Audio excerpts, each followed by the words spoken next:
Well, it is finally that time of the year. It is flower show season, and today we are at the very first flower show of the season.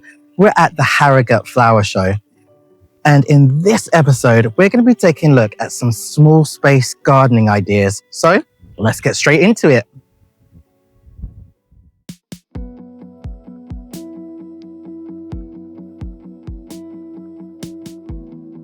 For many people, gardening is not just about pretty flowers.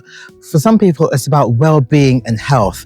And this garden sums that up completely. This is a small space, compact garden, and it actually features a sauna and a shower. Now, this is not for everybody, but it just goes to show what can be done in a small space. A feature that I really love about this garden is the fact that the sauna, but also the fences, are black. And what that means is that it allows the colors of the planting to really pop. Now, if you've got a small space courtyard or patio, that's something that you could potentially implement into your garden. Another thing I love about this garden is the use of stones. So the stones in this garden can double up as a seating area, a bird bath, but it's also linked right through into the mulch. As you see, there's this gravel mulch. And what that will do is that will keep the moisture in the soil. And because it's the same color as the larger boulders and the bird bath, it really brings the garden together. Now, this garden was designed by Melissa Morton, who is a friend to this series. In fact, last year, she gave us a masterclass on how to create a border. And for the second year in a row, Melissa has won Best in Show.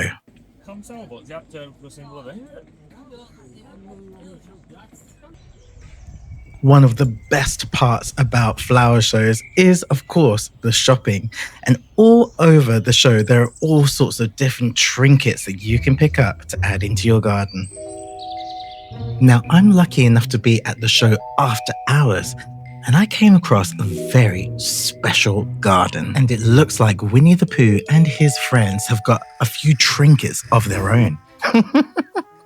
This garden is so joyous. It's so nice to be able to come to a show and just see a bit of happiness in a garden.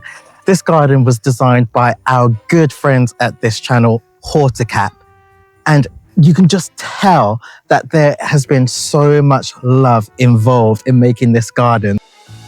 Horticap is a charity which gives adults with learning and other disabilities horticultural skills. The garden was designed and created by students, staff, and volunteers at Horticap. And you can just see how much effort they've put into this garden. I mean, just take a look at these stones. Now, according to the team, the students went home looking like Smurfs from their pebble painting sessions to create this really cool river effect. But it's also important to pay attention to the fact that the horticulture on display here is phenomenal. I mean, just look at the detailing on the moss from these logs, but also the different structures within the garden, from the height of the trees and the shrubs to the shady woodland style planting. It is no wonder that this garden won the highest amount of points ever received to a community garden here at the Harrogate Flower Show. Now we're heading from the woodlands to the Yorkshire Dales. This is supposed to be a little piece of the Yorkshire Dales landscape. So we've got kind of undulations going on, we've got gorse and kind of upland planting towards the back. We've got a traditional Yorkshire dry stone wall. Then we've got even little wicker sheep, which kind of add a little bit of fun to it. We've got a fantastic running stream, which hopefully looks like it's been here for 1,000 years and just fits in. And then some really, really lush wildflower planting, which hopefully kind of sets off the whole thing. Now, one of the things I love about the garden are the wildflowers. And I think people often encounter quite a lot of difficulty with wildflowers. Maybe is it because their soil is too good, but wildflowers don't like that, do they? No, absolutely not. And the thing about wildflowers is if you think you're not good at gardening, wildflowers are the thing to grow, because actually they'll grow anywhere. You see them out in the wild, they grow in cracks, they grow in poor soil, they grow everywhere. So actually, if you think you're not a good gardener, wildflowers are the one for you, because actually they'll look after you as much as you look after them. Perfect. So just get them in, and I guess the harsher you are with them, the better. Absolutely. And it's a really beautiful garden. I think one of the things I really love is the fact that although there's structure, there's also not. And I think sometimes we can be really scared to slip away from structure, but actually this is wild and still beautiful. Absolutely. And I think the looseness is completely what I was going with. And like you say, Jason, you know, a lot of people are scared of losing some of that formality and losing the structure. But actually, this tries to bring the landscape in, and gardens, I really feel strongly, should be of the place where they're situated and should reflect the landscape. And actually what this garden tries to show is in a small space, only 5 metres squared, you can make it look like it's part of the landscape. So bring that landscape into your own garden, and by using these planting combinations, making it deliberately loose and wild, that's what we've tried to achieve. Well, I think you've done an incredible job, and it just goes to show, because you didn't just get a gold medal, did you? No. Who knew there was a Premier Gold category above gold? So I'm pretty delighted with that. Yeah, I was stunned when we came and got the result on Thursday. So yeah, it was really nice. Well, congratulations. I can see why. Well done. Thanks ever so much, Dave. Cheers, man.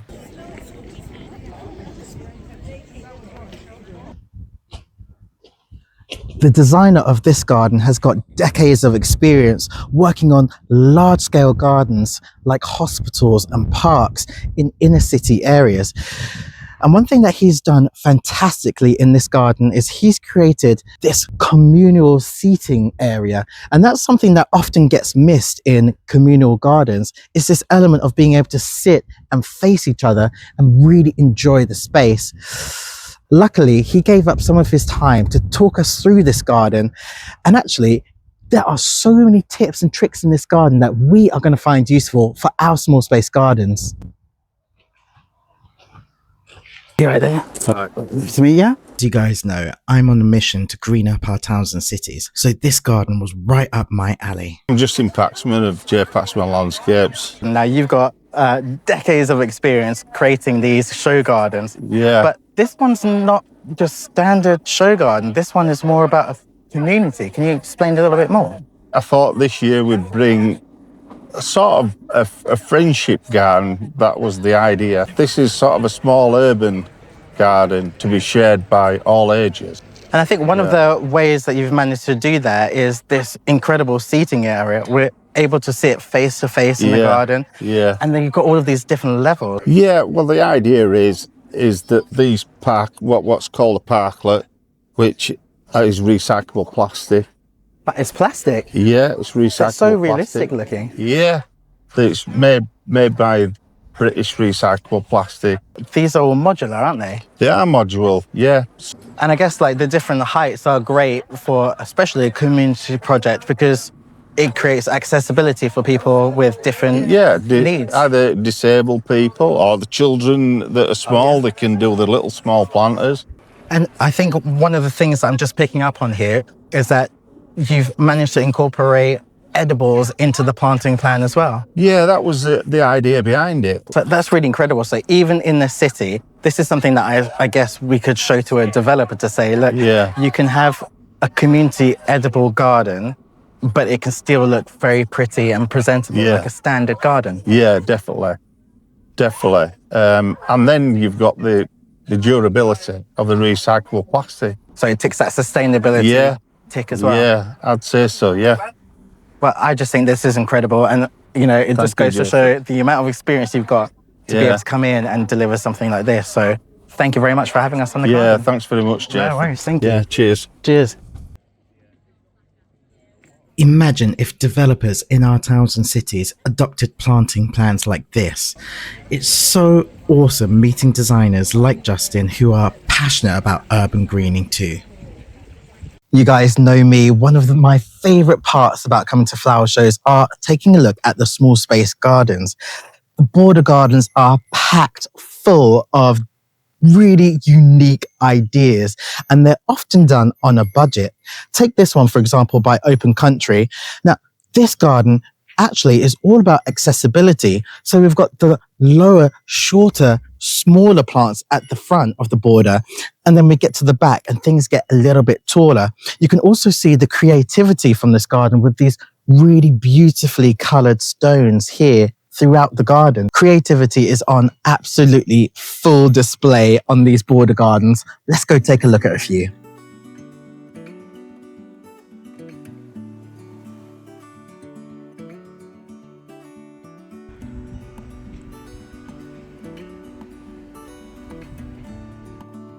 If there's one thing I'm really passionate about, it's getting young people into gardening. And I've got to say that this garden by Oatlands Infant School is delightful. The eco garden is all about sustainability, and the children have repurposed and upcycled lots of different things to create this garden. I especially loved their creative stones, the use of tires as a planter, and their very own homemade bug hotel. And then just take a look at this, a Christmas tree that has been replanted, and it looks fantastic. It's no wonder that this garden got 4 stars. Well done, school. If you're struggling for ideas for your borders, well, the next garden has got all of the answers. Let's go take a look.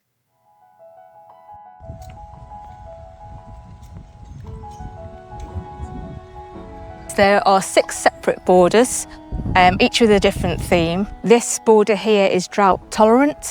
Okay. So you'd water till it's established, and then after that, you get lots of colour, and you don't have to worry about water needs.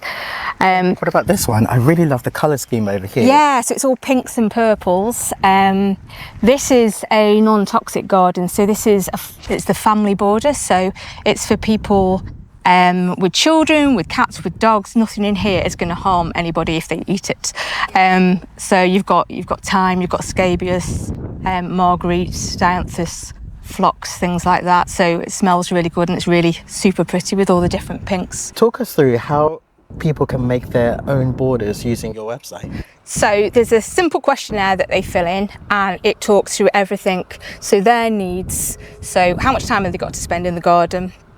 How much money do they want to pay towards plants, what their site is like, so you know what aspects they face. They choose whatever colour they like. That then comes through to me, so they'll get a plan. It will show them by row what they need to plant, care guides as well. So it's PDF, so it's all online. It's sent to them kind of online, so they can just print it out and take it with them. Awesome. And so what's this border here? This was seasonal colour. Some ranunculus over here. We've got a few, is it some daffodils I see? Yes, yeah. Some tulips. Something really basic, and I guess because it's seasonal, come summer, you would have a different bed in there. Yes, yeah. This border over here looks amazing. What's this one about? This is all about texture, shape, colour. So people with macular degeneration kind of can see certain colours and shapes. So they're in there. Fragrance from you've got the jasmine. Jasmine, yeah. And then kind of touch. So we've got some grasses. Some grasses that people can touch. And then I've just planted fennel in as well, just like feathery. You've got rosemary and orange blossom as well, which is about to come out. And then lamb's ears as well. So you can kind of like walk around and just feel. Touch and... Now, my eye has gone and glanced right over to here because one of my favourite things, cocktails. Is that what I can see here? Cocktails, yes. So this goes with this border here, which is the edible border. You can make cordials, you can make cocktails and herbal teas. But I think that you've done a really incredible job. You've packed so much into such a small garden. One of the things that I love about this garden is this. Ah, yes, yeah. So these coastal shells, this as an aggregate is so beautiful, but it kind of adds to the colour scheme along with the white planters. Is this something that we can get from a local superstore? Yeah, so this is a company called Shell on Earth. They're based out of North Wales, and it's a byproduct of the restaurant industry, so it's eco-friendly. It's whelk shells that get crushed up, so you can use it as pathway, you can mulch borders with it, stop weeds coming up, reduce watering, which is great, for us now. And slugs don't like it, which is a positive as well, so it's safe if you've got this down. But yeah, they're online, and also you can get bags of it in the garden centres. Wow, what an amazing top tip. Well, thank you very, very much. And good luck. I'm sure I'm going to see another show in the future. Thank you very much. Thank you.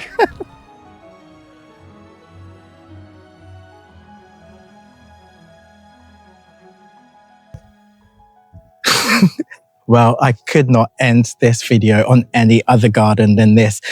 I hope that you've enjoyed hanging out with me today, and let me know down below what it is that you've learned in today's video.